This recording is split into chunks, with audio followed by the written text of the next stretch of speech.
ತೊಪ್ಪೆ ಗಟ್ಟಿ ಬರುತ್ತೆ, ಬೇಕಾದ್ರೆ ಒಂದೇ ಕೈಯಲ್ಲಿ ಬೆಳೆದು ಎತ್ಕೋಬೋದು ನೀವು. ಆದರೆ ಅವೆರಡು ಕೈಯಲ್ಲಿ ಬೆಳೆದ್ರೂ ನಿಮ್ಮ ಕೈಗೆ ಸಿಗಲ್ಲ. ಈ ಎಳ್ಳೆಣ್ಣೆ, ಕೊಬ್ಬರಿ ಎಣ್ಣೆ, ಹುಚ್ಚೆಳ್ಳೆಣ್ಣೆ ಮತ್ತು ಕಡಲೆಕಾಯಿ ಎಣ್ಣೆ, ಇದು ನಾರ್ಮಲಾಗಿ ನಮ್ಮ ದೇಶದಲ್ಲಿ ಇದು ಜಾಸ್ತಿ ಬೆಳೀತಾ ಇದ್ದಂಥ ಇವು ಕುಸುಬೆ ಎಣ್ಣೆ. ಇಲ್ಲಿ ಎಲ್ಲೂ ಮೂಲ ಹುಡುಕ್ಸಲ್ಲ, ಸುಮ್ಮನೆ ಸವಿತಾ ಚಿಪ್ ತೆಗೆದಾಕಿ ಚಿಪ್ ಇದು ಮಾಡಿ ಅಷ್ಟೇ ಹೇಳ್ತಾ ಹೋಗ್ತಾರೆ ಹೊರತು ಆವಾಗ ನಮ್ಗೆ ಏನು ರಿಕ್ವೈರ್ಡ್ ಬ್ಲಡ್ ಸರ್ಕ್ಯುಲೇಷನ್ ಅದು ಕೇಳುತ್ತೋ ಅಷ್ಟು ಕೊಡ್ನಿಲ್ಲ ಅಂದಾಗ ಏನಾಗುತ್ತೆ, ಮಂಡಿ ನೋವು ಬರುತ್ತೆ, ಹಿಂಡಿ ನೋವು ಬರುತ್ತೆ, ಕಾಲು ನೋವು ಬರುತ್ತೆ, ಜಾಸ್ತಿ ಹೊತ್ತು ನಿಂತ್ಕೊಳ್ಳೋಕ್ಕೂ ಆಗಲ್ಲ. ನಿಮಗೆ ಕಿಡ್ನಿ ಹತ್ರ ಹೋದ್ರೆ ಕಿಡ್ನಿ, ಇದು ಹಾರ್ಟ್ ಹತ್ರ ಹೋದ್ರೆ ಹಾರ್ಟ್ ಬ್ಲಾಕೇಜಸ್ಸು, ಈ ಥರ ಎಲ್ಲ ಕಡೆನೂ ಬ್ಲಾಕೇಜಸ್ ಸ್ಟಾರ್ಟ್ ಆಗಿ ಅದು ಮುಂದೆ ಒಂದಿನ ಎಲ್ಲ ಥರನೂ ಅಮೇರಿಕದವರು ಸುಧಾ ಅವ್ರು HF ಜರ್ಸಿಗೆ ಕೇಳ್ತಾ ಇಲ್ಲ ಪೇಟೆಂಟು, ನಮ್ಮ ನಾಟಿ ಹಸು ಕೇಳ್ತಾ ಇದ್ದಾರೆ. ಮನೆಯೊಳಗೆ ಇದ್ದರೆ 108 ಕಾಯಿಲೆ ಬರುತ್ತೆ.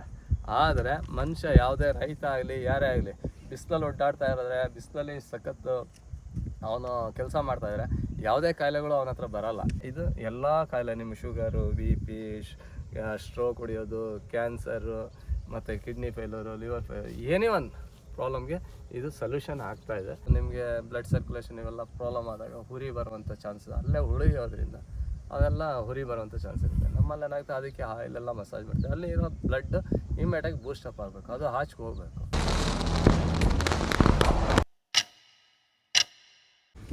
ಇನ್ನು ಕೆಲವರಿಗೆ ಈ ನಿಮೋನಿಯಾ, ಈ ಬ್ಲಾಕೇಜಸ್ ಎಲ್ಲ ಆಗುತ್ತಲ್ಲ, ಅದು ಯಾವ ಕಾರಣಕ್ಕೆ ಅಂತ? ಈ ಮೇಯ್ನ್ ಬ್ಲಾಕೇಜಸ್ ಬಂದು ನಮ್ಮದು ಆಹಾರ ಪದ್ಧತಿನೇ ಮೇಯ್ನ್. ಈಗ ಸದ್ಯಕ್ಕೆ ಆಹಾರ ಪದ್ಧತಿಲಿ ಏನಾಗ್ತದೆ ಅಂದರೆ, ನಾರ್ಮಲ್ ಬಾಡಿ ಟೆಂಪ್ರೇಚರ್ಗೆ ಈ ಎಳ್ಳೆಣ್ಣೆ, ಕೊಬ್ಬರಿ ಎಣ್ಣೆ, ಹುಚ್ಚೆಳ್ಳೆಣ್ಣೆ ಮತ್ತು ಕಡಲೆಕಾಯಿ ಎಣ್ಣೆ, ಇದು ನಾರ್ಮಲಾಗಿ ನಮ್ಮ ದೇಶದಲ್ಲಿ ಇದು ಜಾಸ್ತಿ ಬೆಳೀತಾ ಇದ್ದಂಥ ಇವು ಕುಸುಬೆ ಎಣ್ಣೆ, ಇವೆಲ್ಲ ಬೇಗ ನಮ್ಮ ನಾರ್ಮಲ್ ಟೆಂಪ್ರೇಚರ್ಗೆ ಕರಗಿ ಆರಾಮಾಗಿರ್ತಾಯಿದ್ದು. ಆದರೆ ಈ ಸೂರ್ಯಕಾಂತಿ ಎಣ್ಣೆ ಬಂದು ಏನಾಗ್ತದೆ ಅಂದರೆ, ಈಗ ಇದ್ರ ಮೆಲ್ಟಿಂಗ್ ಪಾಯಿಂಟ್ ಬಂದು ಎಬೋವ್ ಒಂದು 30 ಡಿಗ್ರಿ ಮೇಲಿದೆ. ಅಂದರೆ ನಮಗೆ ಜ್ವರ ಬಂದಾಗ ಅದು ಕರಗುವಂಥ ಚಾನ್ಸಸ್ ಇರುತ್ತೆ. ಈಗ ಹೋಗಿ ಈಗ ಚೆಕ್ ಮಾಡಿರೋ ಪ್ರಕಾರ ಇದು ನೀವು ಎಕ್ಸಾಂಪಲ್, ನೀವು ಒಂದು ಚಿತ್ರಾನ್ನ ಏನೋ ನೋಡಿ, ಕಡಲೆಕಾಯಿ ಎಣ್ಣೆ, ಅದೇ ಕಡಲೆಕಾಯಿ ಎಣ್ಣೆ ಹಾಕಿ ನೀವು ಒಂದ್ಸರಿ ಊಟ ಮಾಡ್ಬೇಕಾದ್ರೆ ನೋಡಿ, ಅದರಲ್ಲಿ ನಿಮಗೆ ಆಯಿಲ್ ಸಿಗಲ್ಲ. ನಿಮಗೆ ಅದೇ ನೀವು ಇದು ಯಾವುದು ಸೂರ್ಯಕಾಂತಿ ಎಣ್ಣೆಲಿ ನೀವು ಕೈಗೆ ಅಂಟುತ್ತೆ, ಅದು ಆ ಥರ ಇರುತ್ತೆ. ಅದು ಆ ಥರ ಎಣ್ಣೆ ನಮ್ಮ ಶರೀರದೊಳಗೆ ಹೋದಾಗ ಏನಾಗುತ್ತೆ ಅಂದರೆ, ಅದು ಕಫ ಜೊತೆ ಸೇರಿದಾಗ ಏನಾಗುತ್ತೆ, ಅದು ಥಿಕ್ನೆಸ್ ಜಾಸ್ತಿ ಆಗುತ್ತೆ. ಥಿಕ್ನೆಸ್ ಜಾಸ್ತಿ ಆದಾಗ ಏನಾಗುತ್ತೆ, ಅದು ನಿಮಗೆ ಕಫ ಕಟ್ಬೋದು ಶ್ವಾಸಕೋಶದ ಇದರಲ್ಲಿ ಮತ್ತು ಅನ್ನನಾಳದಲ್ಲಿ, ಶ್ವಾಸದಲ್ಲಿ ಎಲ್ಲ ಸೇರ್ತಾ ಬರುತ್ತೆ. ಇದೇ ಥರ ಮುಂದುವರೆದಾಗ ಏನಾಗುತ್ತೆ, ಶರೀರದ ಎಲ್ಲ ಭಾಗಗಳಲ್ಲಿ ನಿಮಗೆ ಕಟ್ತಾ ಬರುತ್ತೆ. ಈಗ ಮಂಡಿ ನೋವು ಬರುತ್ತೆ. ಮಂಡಿ ನೋವು ಬರೋಕ್ಕೆ ಕಾರಣ ಏನಂದರೆ, ಒಂದು ಬ್ಲಾಕೇಜಸ್ ಜಾಸ್ತಿ ಆದಾಗಿಂದ ಮಂಡಿ ಆಹಾರ ಒದಗೋದು ಕಾರಣ. ನಮ್ಮಲ್ಲಿ ಏನಾಗುತ್ತೆ ಅಂದರೆ, ಈ ಮಂಡಿ ನೋವು ಅಂದರೆ ಸೌದೋಗ್ತು ಅನ್ನೋದು ಒಂದೇ ಗೊತ್ತು ಅಷ್ಟೇ ಹೊರತು ಏನಕ್ಕೆ ಸವಿತು ಅಂತ ಯಾರು ಹೇಳಲ್ಲ, ಏನಕ್ಕೆ ಸವಿತು ಅಂತ ಯಾರು ಹೇಳಲ್ಲ. ಆದರೆ ಅದನ್ನು ಮೂಲ ಹುಡುಕ್ಬೇಕು, ಅಲ್ಲಿ ಎಲ್ಲೂ ಮೂಲ ಹುಡುಕ್ಸಲ್ಲ, ಸುಮ್ಮನೆ ಸವಿತಾ ಚಿಪ್ ತೆಗೆದಾಕಿ ಚಿಪ್ ಇದು ಮಾಡಿ ಅಷ್ಟೇ ಹೇಳ್ತಾ ಹೋಗ್ತಾರೆ ಹೊರತು ಅದು ಏನಕ್ಕೆ ಸವಿತು ಅಂತ ಯಾರು ಹೇಳಲ್ಲ. ಆ ಸವಿಯೋದು ಏನಂದರೆ, ಈ ಜಾಗಗಳಲ್ಲಿ ಏನಂತ ಬ್ಲಾಕೇಜ್ ಜಾಸ್ತಿ ಕಟ್ಟುವಂಥದ್ದೇ ಬ್ಲಾಕ್ ಆದಾಗ ಈ ಮೂಲೆಗಳಲ್ಲಿ ಏನಾಗುತ್ತೆ, ಆ ವಾತ ಕಫ ಏನು ಇದಿರುತ್ತೆ, ವಾಯುಗಂಟು ಅಂತ ಹೇಳ್ತಿದ್ರೆ, ಈ ಆಯಿಲ್ ಇವು ಎಲ್ಲ ಸೇರಿದಾಗ ಏನಾಗುತ್ತೆ, ಇಲ್ಲಿ ಕಟ್ಟುತ್ತೆ. ಇದು ಮೇಯ್ನ್ ವೇನ್ಸ್ಗಳು ಇಲ್ಲಿ ಬರೋದ್ರಿಂದ ಏನಾಗುತ್ತೆ, ಅಲ್ಲಿ ಬ್ಲಡ್ ಸರ್ಕ್ಯುಲೇಷನ್ ಮುಂದಕ್ಕೆ ಹೋಗೋಕ್ಕೆ ಪ್ರಾಬ್ಲಮ್ ಆಗುತ್ತೆ. ಆವಾಗ ನಮ್ಗೆ ಏನು ರಿಕ್ವೈರ್ಡ್ ಬ್ಲಡ್ ಸರ್ಕ್ಯುಲೇಷನ್ ಅದು ಕೇಳುತ್ತೋ ಅಷ್ಟು ಕೊಡ್ನಿಲ್ಲ ಅಂದಾಗ ಏನಾಗುತ್ತೆ, ಮಂಡಿ ನೋವು ಬರುತ್ತೆ, ಹಿಂಡಿ ನೋವು ಬರುತ್ತೆ, ಕಾಲು ನೋವು ಬರುತ್ತೆ, ಜಾಸ್ತಿ ಹೊತ್ತು ನಿಂತ್ಕೊಳ್ಳೋಕ್ಕೂ ಆಗಲ್ಲ, ಎಲ್ಲಾರ ಹೋಗಿ ಕೂತ್ಕೊಳ್ಬೇಕು ಅನ್ನೋವಂಥ ಪರಿಸ್ಥಿತಿ ಬರುತ್ತೆ. ಅದು ಯಾವಾಗ ಜಾಸ್ತಿ ಹೊತ್ತು ಹಂಗೆ ನಾವು ಕೆಲಸ ಮಾಡ್ತಾ ಬರ್ತೀವೋ ಅವಾಗ ಏನಾಗುತ್ತೆ, ಸಫಿಷಿಯೆಂಟ್ ಆಹಾರ ಸಿಗಲಿಲ್ಲ ಅಂದಾಗ ಮಂಡಿ ಸೌತ್ ಅದು ವೀಕ್ ಆಗೋ ಚಾನ್ಸಸ್ ಇರುತ್ತೆ. ಅದನ್ನೇ ಸೌತ ಅಂತ ಕರೀತಾರೆ. ಅದೇ ರೀತಿ ಮುಂದುವರೆದಾಗ ಏನಾಗುತ್ತೆ, ಆ ಬ್ಲಾಕೇಜಸ್ಗಳು ಇನ್ನು ನರ್ವ್ಸ್ಗೆಲ್ಲ ಸ್ಪ್ರೆಡ್ ಆದಾಗ ಏನಾಗುತ್ತೆ, ರಕ್ತನಾಳಗಳಲ್ಲೆಲ್ಲ ಬ್ಲಾಕೇಜಸ್ ಆದಾಗ ನಿಮಗೆ ಕಿಡ್ನಿ ಹತ್ರ ಹೋದರೆ ಕಿಡ್ನಿ, ಇದು ಹಾರ್ಟ್ ಹತ್ರ ಹೋದರೆ ಹಾರ್ಟ್ ಬ್ಲಾಕೇಜಸ್ಸು, ಈ ಥರ ಎಲ್ಲ ಕಡೆನೂ ಬ್ಲಾಕೇಜಸ್ ಸ್ಟಾರ್ಟ್ ಆಗಿ ಅದು ಮುಂದೆ ಒಂದಿನ ಎಲ್ಲ ಥರನೂ, ಈಗ ಹಾರ್ಟು, ಕಿಡ್ನಿ ಇವ್ರದ್ದು ಮತ್ತು ನಡು ನೋವು, ಬ್ಯಾಕ್ ಪೈನು, ವಾತ ಜಾಸ್ತಿ ಆಗುತ್ತೆ ಚಾನ್ಸಸ್ ಇರುತ್ತೆ. ಇದು ನಿಮಗೆ ಒಂದು ಮುಂದೆ ಏನೇ ವಿಕಾರತೆಗಳು ಕಾಣಿಸೋದು ಆಗುವಂಥ ಚಾನ್ಸಸ್ ಇರುತ್ತೆ. ಅದರಿಂದ ಒಂದು ಸಫಿಷಿಯೆಂಟ್ ಅಂದರೆ, ಒಂದು ಆಯಿಲ್ನ ಒಂದು ನಾವು ಚಾಯ್ಸ್ ಮಾಡಬೇಕಾದ್ರೆ ಒಂದು ಒಳ್ಳೆ ಆಯಿಲ್ನ ಚಾಯ್ಸ್ ಮಾಡಿ. ನಿಮ್ಮ ಶರೀರ ಒಂದು ಬಾಡಿ ಟೆಂಪ್ರೇಚರ್ ಒಳಗಡೆನೇ ನಿಮ್ಗೆ ಅದು ಡೈಜೆಷನ್ ಆಗಿ ಹೊಟ್ಟೋಗ್ಬೇಕದು, ಆ ರೀತಿ ಒಂದು ಚಾಯ್ಸ್ ಮಾಡಿ. ಗೋಮೂತ್ರನ ಯಾವ ರೀತಿ ತೊಗೊಂಡ್ರೆ ಒಳ್ಳೆಯದು, ಅದ್ರ ಮಹತ್ವನ ಸ್ವಲ್ಪ ತಿಳಿಸ್ಕೊಡಿ ನಮಗೆ. ಈಗ ಗೋಮೂತ್ರ ಅಂದರೆ ಆ್ಯಕ್ಚುಲಿ ನಮ್ಮ ಸ್ಥಳೀಯವಾದ ನಾಟಿ ಹಸುದು ನಾವು ಬೆಟ್ರ್ ಅಂತ ಹೇಳ್ತೀವಿ. ಯಾಕೆಂದರೆ ಇವತ್ತಿನ ದಿವಸ ಅಮೇರಿಕದವರು ಸುಧಾ ಅವ್ರು HF ಜರ್ಸಿಗೆ ಕೇಳ್ತಾ ಇಲ್ಲ ಪೇಟೆಂಟು, ನಮ್ಮ ನಾಟಿ ಹಸು ಕೇಳ್ತಾ ಇದ್ದಾರೆ. ಯಾಕೆಂದರೆ ಅವ್ರಿಗೂ ಗೊತ್ತು ಆ HF ಜರ್ಸಿ ಯಾವುದೇ ಕಾರಣಕ್ಕೂ ಬಂದ ಕಾಯಿಲೆನ ತಾನು ಎದುರಿಸೋ ಶಕ್ತಿ ಇಲ್ಲ ಅಂದಾಗ ಆ ಗೋಮೂತ್ರದಲ್ಲಿ ಏನು ಅಂಥ ಸ್ಟ್ರೆಂತ್ ಇರಲ್ಲ ಅಂತ ಅವರು ಇದಾಗಿ ಅವರು ಸುಧಾ ಇವತ್ತಿನ ದಿವಸ ಸುಮಾರು ಒಂದು ರಿಸರ್ಚ್ಗಳು ಮಾಡಿ ಇದ್ರ ಬಗ್ಗೆ ನಮ್ಮ ಇದರದ್ದು ಪೇಟೆಂಟ್ ಕೇಳ್ತಾ ಇದ್ದಾರೆ. ಅಂದರೆ ಎಷ್ಟು ಮಹತ್ವ ಇದೆ ಅಂತ ಒಂದು ಲೆಕ್ಕ ಹಾಕಿ. ಅದು ಏನಕ್ಕಿದೆ ಅಂದರೆ ನಮ್ಮ ನಾಟಿ ಹಸು ಸುಮಾರು ಒಂದು ನಮ್ಮಲ್ಲಿ ಬೇಜಾನು ಹೇಳ್ತಾರೆ, ಅದು ಇದ್ರ ಬೆಲೆ ಎಷ್ಟೋ 100 PhDಗಳಾಗಿದೆ. ಆದರೆ ನಮಗೆ ತಿಳಿದ ಮಟ್ಟಿಗೆ ಏನಾಗುತ್ತೆ ಅಂದರೆ ಇದರಲ್ಲಿ ಸುಮಾರು ಬೆಳಗ್ಗೆ ಈಗ ನೋಡಿದ್ರಲ್ಲ ಇಲ್ಲಿ ಇವು ಎಷ್ಟು ಬಿಸಿಲಿದ್ರು ಸುಮ್ಮನೆ ಮೇಯ್ತಾ ಇರ್ತವೆ. ಆದರೆ HF ಜರ್ಸಿ ನೋಡಿ ಆ ಸಣ್ಣ ಕರ ಇದೆಯಲ್ಲ ಅದು ನೋಡಿ, ಅದು ಇಷ್ಟು ಬಿಸಿಲಲ್ಲ ಇನ್ನೂ ಬಿಸಿಲು ಹೊಡಿತಾ ಇರಲಿ, ಆ ಬಿಸಿಲೊಳಗೆ ಆರಾಮಾಗಿ ಮೇಯ್ತಾ ಇರುತ್ತೆ, ಬಿಸಿಲಲ್ಲಿ ಅಲ್ಲೇ ಮಲಿಕೊಳ್ಳುತ್ತೆ. ಆದರೆ HF ಜರ್ಸಿ ಇದೊಂದು ಸ್ವಲ್ಪ ಬಿಸಿಲು ಬಿತ್ತು ಅಂದರೆ ಓಡೋಗಿ ನರಳಿಗೆ ನಿಂತ್ಕೊಳ್ಳುತ್ತೆ. ಅದು ತಡೆಯೋ ಶಕ್ತಿ ಇಲ್ಲ. ಯಾವುದೇ ಮನುಷ್ಯ ಆಗಲಿ ನೀವು ಬೇಕಾದ್ರೆ ಮನೆ ಒಳಗೆ ಇದ್ದರೆ 108 ಕಾಯಿಲೆ ಬರುತ್ತೆ.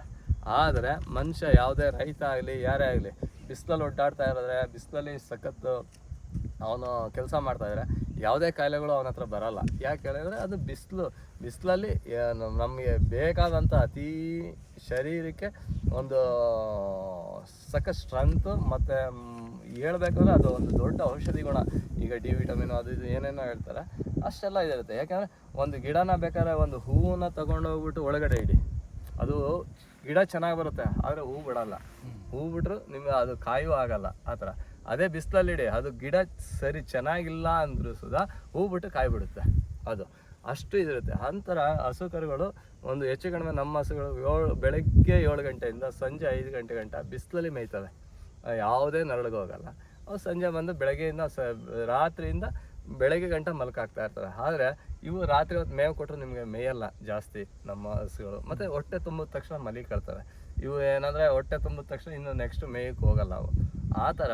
ಆದರೆ HF ಜರ್ಸಿಗೆ ಹೋಗಿ ಬೇಜಾನ್ ನೀವು ದಿನವೆಲ್ಲ ಹಾಕ್ತಾಯಿರಿ, ದಿನವೆಲ್ಲ ತಿಂತಾನೆ ಇರ್ತವೆ. ಅವಕ್ಕೇನು ಹಾಕ್ತೇವೆ ಬಿಡ್ತೀವಿ, ಏನಿಲ್ಲ ಪಚನ ಆಗೋದು. ಮತ್ತು ಇದು ನೋಡಿ ಇವತ್ತು ಫುಲ್ಲು ಪಚನ ಆಗಂಟನೂ ಇವತ್ತು ಡೈಜೆಷನ್ ಆಗುತ್ತೆ, ಒಂದು ತೊಪ್ಪೆ ಗಟ್ಟಿ ಬರುತ್ತೆ. ಬೇಕಾದ್ರೆ ಒಂದೇ ಕೈಯಲ್ಲಿ ಬೆಳೆದು ಎತ್ಕೋಬೋದು ನೀವು. ಆದರೆ ಅವು 2 ಕೈಯಲ್ಲಿ ಬೆಳೆದ್ರೂ ನಿಮ್ಮ ಕೈಗೆ ಸಿಗಲ್ಲ HF ಜರ್ಸಿ, ಅಷ್ಟು ಇದಿರುತ್ತೆ. ಮತ್ತು ಇದ್ರದ್ದು ಗೋಮೂತ್ರ ಬಂದು ನಿಮಗೆ ಆಲ್ಕಲೈನ್ ಇವತ್ತಿನ ದಿವಸ ಏನಂದರೆ ನಿಯರ್ಲಿ 10 to 11 ಇರುತ್ತೆ ಇದ್ರದ್ದು pH ವ್ಯಾಲ್ಯೂ. ಅದೇ ನಾವು ಈಗ ನಾವು ಮೊದಲು ಹೇಳ್ದಂಗೆ ಗ್ಯಾಸ್ಟ್ರಿಕ್ ಬರೋವಂಥದ್ದು ಏನಂದರೆ ಆ್ಯಸಿಡ್ ಜಾಸ್ತಿ ಆಗೋದ್ರಿಂದ. ಆ್ಯಸಿಡ್ ನಾವು ಎಲ್ಲ ಕಡೆಯಿಂದನೂ ಆ್ಯಸಿಡ್ ಜಾಸ್ತಿ ಆಗಿರೋದ್ರಿಂದ ಇದಕ್ಕೆ ನ್ಯಾಚುರಲ್ ಆಗಿ ನಮಗೆ ಆಲ್ಕಲೈನ್ ಸಿಗ್ತಾ ಇರೋದಂದರೆ ಈಗ ನಮಗೆ ನಿಯರೆಸ್ಟ್. ಈಗ ನಮ್ಮ ಇಲ್ಲೆಲ್ಲಿ ನಾನು ಕಾಡಲ್ಲಿ ಹುಡ್ಕೊಂಡು ಹೋಗಿ ಕಾಡಲ್ಲಿ ನಾನು ನೀರು ತಗೊಂಬಂದು ಕುಡಿಯೋಕ್ಕಾಗಲ್ಲ. ನಾವು ಎಲ್ಲೋ ಓಡೋಗಿ ನಾನು ಒಂದು ಗಾಳಿನ ಈ ಥರ ನಮಗೇನೋ ಒಳ್ಳೆ ಗಾಳಿ ಇದೆ, ಆದರೆ ಸಿಟಿ ಒಳಗೆ ಒಳ್ಳೆ ಗಾಳಿನ ತಗೊಳಕ್ಕಾಗಲ್ಲ. ಆದರೆ ಈಸಿಯಾಗಿ ಒಂದು ಔಷಧಿಯುಕ್ತವಾದ ಆಲ್ಕಲೈನ್ ಸಿಗುವಂಥದ್ದು ಗೋಮೂತ್ರದಲ್ಲಿ. ಅದರಿಂದನೇ ಇದು ಎಲ್ಲ ಕಾಯಿಲೆ, ನಿಮ್ಮ ಶುಗರು, BP, ಸ್ಟ್ರೋಕ್ ಹೊಡಿಯೋದು, ಕ್ಯಾನ್ಸರು, ಮತ್ತು ಕಿಡ್ನಿ ಫೇಲ್ಯೂರು, ಲಿವರ್ ಫೇಲ್ಯೂರ್, ಏನೇ ಒಂದು ಪ್ರಾಬ್ಲಮ್ಗೆ ಇದು ಸೊಲ್ಯೂಷನ್ ಆಗ್ತಾಯಿದೆ. ಮತ್ತು ಒಳ್ಳೆ ರಿಸಲ್ಟು ಸಿಗ್ತಾಯಿದೆ. ವಿತ್ ಇದ್ರ ಜೊತೆ ಗಿಡಮೂಲಿಕೆಗಳು ಸೇರಿಸಿದಾಗ ಆಯಾ ಸಂಬಂಧಪಟ್ಟಂಥ ಗಿಡಮೂಲಿಕೆಗಳು ಸೇರಿಸಿದಾಗ ಇನ್ನೂ ಒಳ್ಳೆ ರಿಸಲ್ಟ್ ಸಿಗ್ತಾಯಿದೆ.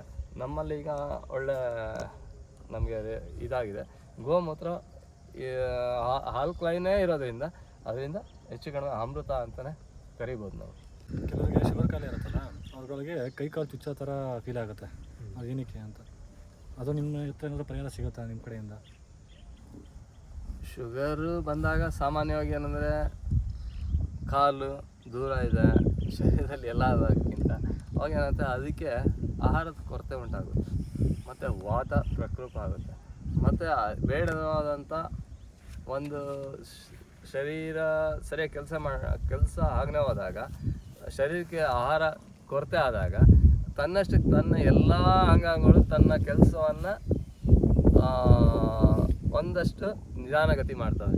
ನಿಧಾನಗತಿ ಮಾಡಿದಾಗ ಏನಾಗುತ್ತೆ, ಒಂದಷ್ಟು ಕಾಲಲ್ಲಿ ಹುರಿ ಬರುವಂಥದ್ದು, ಅಲ್ಲಿ ಒಂದಷ್ಟು ಈಗ ಯೂರಿಕ್ ಆ್ಯಸಿಡ್ ಅದು ಇದು ಹೇಳ್ತಾರೆ ಈಗ ಇದರಲ್ಲಿ, ಅವೆಲ್ಲ ಒಂದು ಶೇಖರಣೆ ಜಾಸ್ತಿ ಆಗ್ತಾ ಬಂದಾಗ ಕಾಲು ಹುರಿ, ಹಿಂಡಿಗಳು ನೋವು ಬರುವಂಥದ್ದು, ಆ ಥರ ಕಾಲು ಊತಗಳು ಬರುವಂಥದ್ದು, ಈ ಥರದ್ದೆಲ್ಲ ಜಾಸ್ತಿ. ಒಂದಷ್ಟು ಏನಂದರೆ ಅದು ಬ್ಲಡ್ ಸರ್ಕ್ಯುಲೇಷನ್ ಎಲ್ಲ ಸಣ್ಣ ಪುಟ್ಟ ಪ್ರಾಬ್ಲಮ್ಸ್ ಇರುತ್ತೆ. ಸರಿಯಾಗಿ ಒದಗದೇನೆ ಇರ್ಬೋದು, ಆವಾಗ ಸೆನ್ಷನ್ ಎಲ್ಲ ಹಾಳಾಗ್ತಾ ಬರುತ್ತೆ ಆ ಥರ. ಮತ್ತು ಮೆಂಟಲಿ ಇದ್ದಿದ್ದಾಗ ಮೆದುಳಿರೋದಿಲ್ಲಿ, ಆ ಕಡೆ ಲಾಸ್ಟ್ ಇದಿರುತ್ತೆ, ಆವಾಗ ಏನಾಗುತ್ತೆ ಅಲ್ಲಿಗೆ ಒಂದು ಸೆನ್ಷನ್ ವೇನ್ಗಳು ಹಾಳಾಗುವಂಥ ಚಾನ್ಸ್ ಇರುತ್ತೆ. ಆ ಥರ ಒಂದಷ್ಟು ಕ್ರಿಯೇಟ್ಗಳು ಇದಾಗ್ತಾ ಬರುತ್ತೆ. ಅವಾಗ ಏನಾಗುತ್ತೆ ಒಂದಷ್ಟು ನಿಮಗೆ ಬ್ಲಡ್ ಸರ್ಕ್ಯುಲೇಷನ್ ಇವೆಲ್ಲ ಪ್ರಾಬ್ಲಮ್ ಆದಾಗ ಹುರಿ ಬರುವಂಥ ಚಾನ್ಸ್, ಅಲ್ಲೇ ಉಳಿಯೋದ್ರಿಂದ ಅವೆಲ್ಲ ಹುರಿ ಬರುವಂಥ ಚಾನ್ಸ್ ಇರುತ್ತೆ. ನಮ್ಮಲ್ಲಿ ಏನಾಗುತ್ತೆ ಅದಕ್ಕೆ ಆಯಿಲೆಲ್ಲ ಮಸಾಜ್ ಮಾಡ್ತೀವಿ, ಅಲ್ಲಿ ಇರೋ ಬ್ಲಡ್ ಇಮ್ಮಿಡಿಯೇಟಾಗಿ ಬೂಸ್ಟಪ್ ಆಗಬೇಕು, ಅದು ಹಾಚ್ಗೆ ಹೋಗಬೇಕು. ಆ ಥರ ಎಲ್ಲ ಮಾಡಿದಾಗ ಒಂದಷ್ಟು ರಿಸಲ್ಟ್ ಸಿಕ್ಕಿದೆ. ಮತ್ತು ಔಷಧಿಯುಕ್ತವಾಗಿ ಕೊಡ್ತಾ ಬರ್ತಾಯಿದ್ದೀವಿ, ಬ್ಲಡ್ ಸರ್ಕ್ಯುಲೇಷನ್ ಮತ್ತು ಕ್ಲೀನಿಂಗ್ ಇದಕ್ಕೆಲ್ಲ ಕೊಟ್ಟಾಗ ಒಂದು ರಿಸಲ್ಟ್ ಚೆನ್ನಾಗಿ ಬರ್ತಾಯಿದೆ, ಅದು ವಾಸ ಮಾಡ್ಕೊಂಡು. ತಿಂತಾರಲ್ಲ ಬೇಡದೇ ಇರೋದೆಲ್ಲ ತಿಂದ್ಬಿಟ್ಟು ಹೊಟ್ಟೆ ಕೆಟ್ಟರೆ ಅದಕ್ಕೆ ಯಾವ ಔಷಧಿ ನಿಮ್ಮ ಹತ್ರ ಸಿಗುತ್ತೆ, ಅಥವಾ ಫುಡ್ಡಲ್ಲಿ ಯಾವ್ದಾರು ಮೇಂಟೈನ್ ಮಾಡ್ಕೋಬೋದಾ? ಅಂದರೆ ಬೇಡದೆಲ್ಲ ನಾವು ಈಗ ತಿಂದಾಗ ನಾವು ತಿಂದಂಥ ಆಹಾರದಲ್ಲಿ ಮುಕ್ಕಾಲು ಭಾಗ ಏನಂದರೆ ಆಸಿಡ್ ಇರುವಂಥವು. ಈ ವಾತ ಕಫ ಇದರಿಂದ ಬರುವಂಥದ್ದು ಒಂದು, ಅಂದರೆ ರಕ್ತದ ಸಂಚಾರದ ಕೊರತೆಯಿಂದಾಗಿ ಒಂದು ಆ ಜಾಯಿಂಟ್ಗಳಲ್ಲಿ ಆಹಾರದ ಕೊರತೆ ಉಂಟಾಗಿ ಮಂಡಿ ಚಿಪ್ ಬದಲಾಯಿಸಬೇಕು ಅಂದರೂ ಸಿಗುತ್ತೆ. ಮತ್ತು ಗಿಣ್ಣೆಲ್ಲ ಹೂತ ಆಗ್ಬಿಟ್ಟಿರುತ್ತೆ, ದಪ್ಪ ದಪ್ಪ ಆಗಿರುತ್ತೆ, ಅಂಥದ್ದನ್ನು ವಾಸ ಮಾಡ್ಕೊಂಡು ಈಗ ಹೋಗ್ತಾ ಇದ್ದೀವಿ. ಅದನ್ನು ಯಾರು ಕಂಟಿನ್ಯೂ ಯೂಸ್ ಮಾಡ್ತಾ ಇದ್ದಾರೆ ಅವ್ರ ಕೂದಲು ಚೆನ್ನಾಗಿ ಬರ್ತಾ ಇದೆ, ಪ್ಲಸ್ ಥಿಕ್ನೆಸ್ ಆಗಿದೆ, ದಪ್ಪದಾಗಿದೆ. ಹೆಣ್ಮಕ್ಳುಗಳು ಸುಧಾ ಆ ಟ್ಯಾಬ್ಲೆಟ್ನೇ ಕೊಡಿ, ಅದು ಮೈದಾ ಹಿಟ್ಟಂದು ಬೇಡ ಬೇಡ ಅಂತ ಹೇಳಿದ್ರು, ಬೇರೆ ದೇಶದಿಂದ ಅದು ಫ್ರೀಯಾಗಿ ಬಂದರು ಇಲ್ಲೊಂದಷ್ಟು ಇದು ಮಾಡ್ಕೊಂಡು ಅದನ್ನು ನಮ್ಮ ದೇಶಕ್ಕೆ ಕಳಿಸಿ ಅದನ್ನು ನಮಗೆ ಹಾಳು ಮಾಡ್ತಾ ಇದ್ದಾರೆ ಮೈದಾ ಹಿಟ್ಟು. ಇದೆಲ್ಲ ವಿಷಯನೇ ಸೇರಿಸ್ತಾ ಇರಬೇಕಾದ್ರೆ ನಾವು ಬದುಕೋದಾದ್ರೆ ಎಲ್ಲಿ? ನೀವು ಆಗಲೇ ಹೇಳಿದ್ರಿ ಎಲೆ ತಿಂದರೆ ವೀರ್ಯ ಜಾಸ್ತಿ ಆಗುತ್ತೆ ಅಂತ ಅಂದ್ಬಿಟ್ಟು. ವೀರ್ಯದ ಕ್ವಾಲಿಟಿ ಜಾಸ್ತಿ ಆಗುತ್ತೆ, ಅದು ಒಳ್ಳೆ ಸ್ಪರ್ಮ್ ಕೌಂಟಿಂಗ್ ಜಾಸ್ತಿ ಆಗ್ತಾ ಬರುತ್ತೆ ಇದರಲ್ಲೂ. ಗಂಡು ಮಕ್ಳು ದೋಷ ಇದ್ದರೆ ಇದು ಕ್ಲಿಯರ್ ಮಾಡಿಕೊಡುತ್ತೆ. ಏನೇ ಇದ್ರು ಇದು ಎಲೆ ಉಪಯೋಗಿಸೋದು ಸಾಕು.